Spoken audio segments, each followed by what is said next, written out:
Menggunakan obat-obat, laki-laki pakai obat kuat. Orang yang biasanya pakai obat kuat karena dia tak kuat.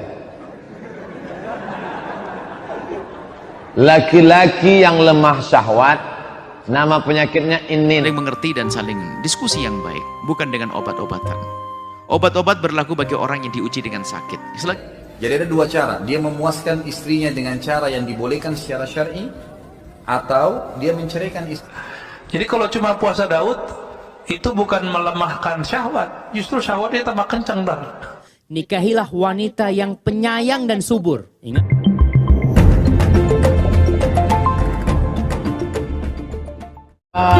Menggunakan obat-obat, laki-laki pakai obat kuat. Orang yang biasanya pakai obat kuat karena dia tak kuat. Laki-laki yang lemah syahwat, nama penyakitnya inin. Dalam kitab fikih tengok inin. Orang yang kena penyakit ini dianjurkan berobat setahun. Laki-laki yang setahun berobat tak sembuh, istrinya boleh menggugat ke pengadilan. Namanya uyub musyawwahah dalam kitab fikih. Jadi Pak Ustaz boleh. Dia udah 3 tahun, gugatlah pengadilan. Tapi kemudian dimakannya lah pil obat kuat, Viagra. Setelah itu jantungnya pun meletup. Mati. Kap 70 diisi minyak pesawat, meletup lah.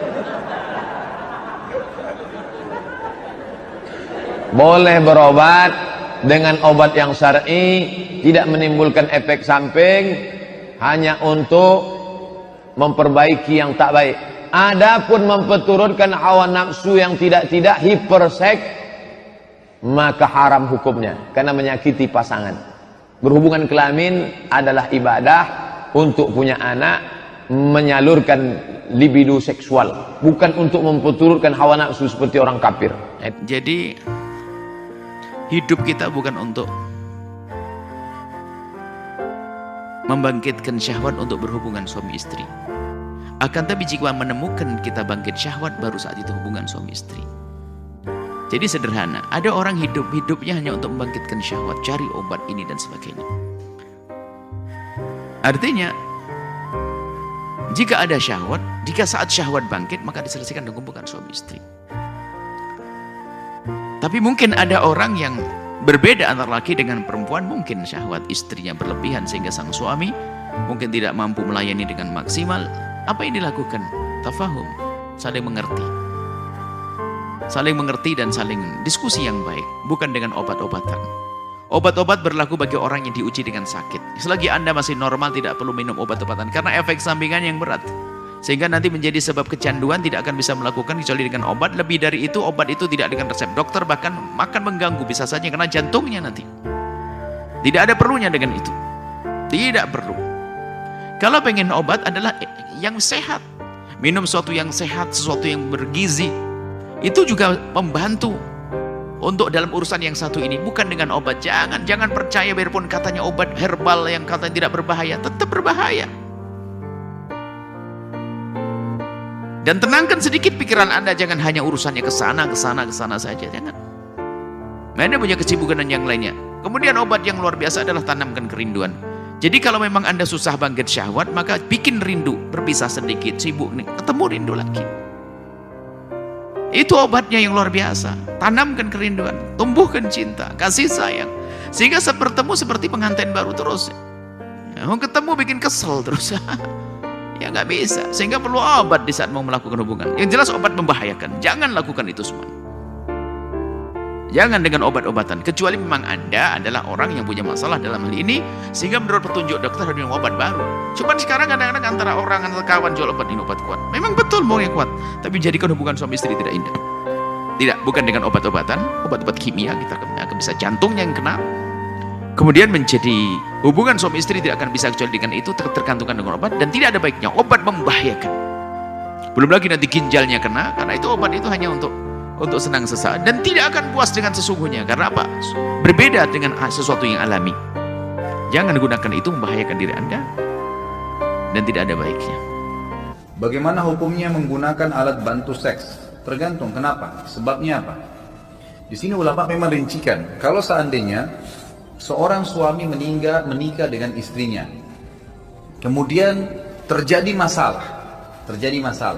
Misal, tiba-tiba suami tabrakan, lumpuh, ya, tidak bisa lagi memberikan hak istri biologis.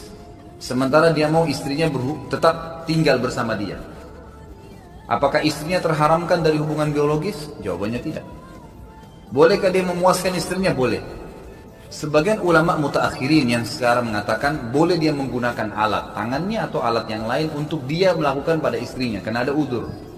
Karena kalau tidak istrinya bakal kemana-mana. Sama hal kalau suami kan masih bisa poligami, kalau istri nggak bisa, kecuali dia cerai. Jadi ada dua cara, dia memuaskan istrinya dengan cara yang dibolehkan secara syar'i, atau dia menceraikan istrinya. Istrinya dibiarkan nikah dengan laki-laki lain. Kalau ada seperti ini keadaannya ya. Jadi tergantung, tapi kalau orang menggunakan alat bantu seks itu tidak ada apa-apa, hanya variasi, kan itu tidak boleh. Apalagi kalau yang bujang dan gadis, tambah nggak boleh hukumnya, haram. Nggak boleh, onani saja tadi menggunakan tangan sendiri haram, kalau sendirian, kecuali dengan pasangan yang halal, jadi nggak dibolehkan. Kalau puasanya puasa Daud, itu nafsunya masih bisa besar, Pak. Makanya Nabiullah Daud istrinya 100, gundiknya kita nggak tahu berapa, kan raja. Istri resminya berapa? 100, budak-budaknya lebih banyak. Nabi Allah Daud itu puasa Daud loh. Jadi beberapa kiai di Jawa itu menemukan ternyata obat kuat alami itu namanya puasa Daud. Jadi kalau cuma puasa Daud itu bukan melemahkan syahwat, justru syahwatnya tambah kencang dah. Nabi Daud karena tahu dia tambah kencang ini ya. Kontrasepsi. Kenapa? Kalau tujuannya untuk mengatur kelahiran, nggak apa-apa. Untuk mengatur kelahiran. Tapi kalau tujuannya untuk membatasi kelahiran, nggak boleh. Jadi perbedaan niat yang menentukan, sama-sama pakai. Kalau tujuannya enggak Ustaz, masih kecil anaknya Ustaz, anak nunggu besar dikit kemudian baru, tafadhal. Enggak ada masalah. Kenapa seperti itu? Rasulullah SAW itu menyuruh para lelaki untuk menikahin wanita-wanita yang subur. Beliau mengatakan, tazawwajul walud al wadud. Pernah waktu itu ada seorang wanita cantik. Dan wanita ini wanita terhormat, cuma nggak punya anak. Artinya orang sudah menikah dengan dia, dia menjanda, nggak ada yang punya anak. Akhirnya seorang sahabat konsultasi sama Nabi SAW. Ya Rasulullah, aku nih dapat perempuan yang cantik, terhormat, tapi sayangnya nggak punya anak. Boleh aku nikahin dia? Kata Nabi, jangan. Lah, cari wanita lain. Sampai 3 kali. Ketika maksa sahabat ini, maka Nabi SAW mengatakan, tazawwajul walud al wadud. Nikahilah wanita yang penyayang dan subur. Ingat? Yang apa? Penyayang dan subur. Kenapa? Fa inni mukatsirun bikumul umam yaumal qiyamah. Aku nanti pada hari kiamat itu berbangga-banggaan dengan banyaknya umatku. Makanya berusaha memang untuk banyak anaknya. Jangan takut. Aduh Ustaz, berat Ustaz. Ya, mungkin seorang wanita merasa berat, dia hamil, melahirkan susah. Tiap detik dia hamil anaknya itu dengan tujuan memperbanyak umatnya Nabi Muhammad SAW, itu ada hitungannya. Maka kalau pakai alat kontrasepsi, dilihat apa tujuannya. Menikah dengan wanita yang subur dan penyayang, bukan yang subur saja. Karena ada wanita-wanita yang Masya Allah, suaminya lewat langsung hamil. Itu baru lewat suaminya, Masya Allah alaih. Kalau dia itu nggak penyayang, kesian anaknya jemaah. Kadang-kala Masya Allah anaknya 7. Suaminya pulang kerja ditanya, mana anak-anak kok nggak ada?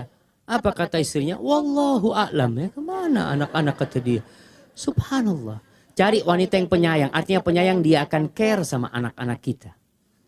Dan subur. Dan jangan takut jemaah. Ana masih ingat di Bondowoso Jawa Timur itu ada seorang ustadz punya anak dulu 27, ternyata berita terakhir 28. Dari satu ibu. Dulu susah, hidup itu dulu susah jemaah. Artinya melahirkan susah, ini susah. Sekarang udah lebih mudah, paling tidak berapa? Separuhnya lah ibu. Nah, 14. Insya Allah. Apa yang ditakutkan? Pendidikan anak? Subhanallah jamaah. Ada orang punya anak 7 semuanya hafal Quran. Dan ada orang punya anak 1 narkoba. Jadi masalahnya di mana? Masalahnya di kitanya. Sesuatu yang susah itu akan jadi mudah kalau Allah memudahkannya. Dan jangan berpikir ketika dikasih amanat lalu ingin digugurkan. Jangan. Mungkin tuh anak di perut itu yang akan memasukkan ibunya ke dalam surga. Kenapa lalu kau buang? Na'udzubillah min dzalik. Jangan sampai. Jadi kalau memang ada istilah Jawanya itu kesundulan. Sundulan. Tahu-tahu anak yang baru lahir umur 4 bulan, ibunya hamil lagi. Apa yang harus dikatakan? Innalillah apa alhamdulillah? Alhamdulillah. Alhamdulillah. Kenapa? Ada bapaknya anak ini. Alhamdulillah. Ada yang tanggung jawab.